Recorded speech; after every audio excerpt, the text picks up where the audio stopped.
បងអូនចូលស្តុកឆតណាបងអូនអើយនេះសេះវត្តណែនាំសាប៊ូដុសខ្លួននៅវេលាបងប្អូនណាចំណុះ1លីត្រអានេះក៏ភ្ជាប់បានយូរមាន3ក្លិនបងប្អូនណានេះអានេះក៏1លីត្រដូចគ្នាបងប្អូនមាន3ក្លិនណាមួយទៀតនៅវេលាសាប៊ូដុសខ្លួនទុនរលោងក្រអូបណានិយាយទៅនាំចូលផ្ដាច់មុខកំពុនជាការត្រឹមត្រូវចូលក្រសួងត្រឹមត្រូវបងប្អូនត្រូវការទូនាំបានបងប្អូនណាទូនាំបានអូខេទម្ងន់ខ្លួន1គីឡូស្មើនឹង1000ក្រាមបងប្អូនសួរនាំបានចូលស្តុកហើយត្រូវការសួរនាំអត់ថ្លៃម៉ាទេសួរមកហើយសាប៊ូកក់សក់នេះបងប្អូន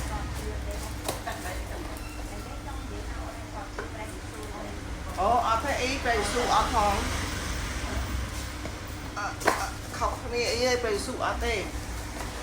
ហើយបងប្អូននេះតាមមកធ្វើបងប្អូនពីណែនោះបោះជុំប៉ុនណាមកទៀតឯណាបងប្អូនណានេះម្ដុំនេះ10នេះឲ្យចប៉ុនសុទ្ធ100%អត់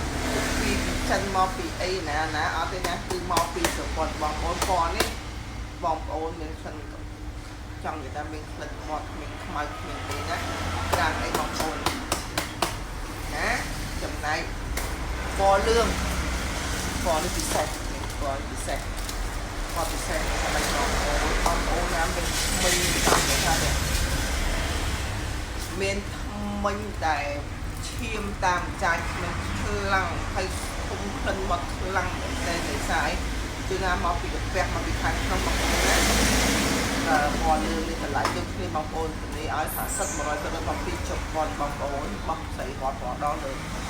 USP 4ហ្នឹងមកពីហុងកុងតម្លៃធូរថ្លៃជាងខាងជប៉ុនណាបងប្អូនតែគុណភាពខុសគ្នាបងប្អូនលក់ល្អដូចគ្នាគ្រាន់ថាបើបងប្អូនចង់បានធូរថ្លៃបងប្អូនយក US 4បើបងប្អូនចង់បាននេះបងប្អូនសួរនាំបានណាជប៉ុនសុទ្ធ100%ចូលស្តុកទៅអត់មានលក់ណា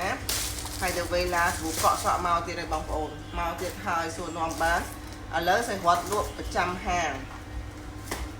កក់សក់នៅប្រចាំហាងរបស់សេះរត់ឥឡូវហ្នឹងណាបងប្អូនសួរនាំណាកក់សក់មានស្ប៊ូនេះមកថ្មីអស់កំងបងប្អូនអើយរត់ឥឡូវមកលក់តិចចំណេញលុយអូនស្ប៊ូកក់សក់ទៅវេលាបងប្អូនណា